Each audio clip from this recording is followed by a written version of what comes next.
What's going on, guys? CJ Styles here, and I got a new review on the Tier 1 FPS controller. It's a controller for PC and PlayStation 3, and it's shaped like the Xbox One controller.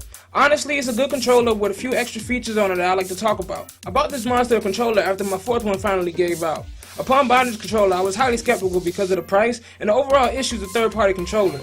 The controller I had before was the Power 8 controller, and comparing the two, there's a sizable difference. The Tier 1 FPS controller looks and feels like the great Xbox One controller, which is a great thing if you want something that's sturdy and accessible.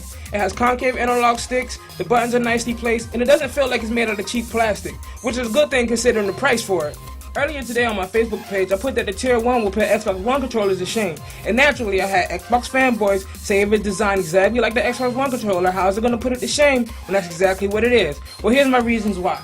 Once you take the controller out of the box, it can seem overwhelming with its size and extra buttons, but they're placed there for a good reason. The Tier 1 has a button map feature that allows you to change button input on the fly. Now, if you don't care for that option, then it's not required you mess with it. However, it is advisable that you play with it at least once. It has great options and it's so easy my 7-year-old son can do it. Now, what that means to all you Xbox fanboys out there is, let's say you're playing a game that doesn't give you the option to change the in-game controls. Well, you can use the Tier 1 to map the buttons however you see fit. In my opinion, that makes this controller better than any third-party controllers out there or the original Xbox One controller because they don't give you that feature. Even though the Tier 1 calls itself an FPS controller, you can use it for any game in your library.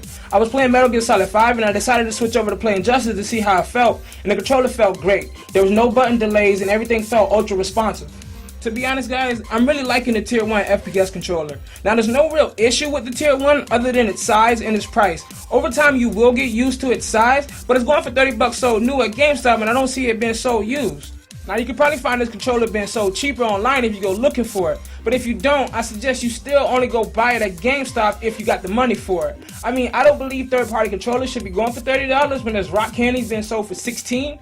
But either way, it's still a good controller to have in your collection because of the button map feature and the sturdy feel to it. Overall, big up to Camry International for making this controller. It's a good one to have in your collection.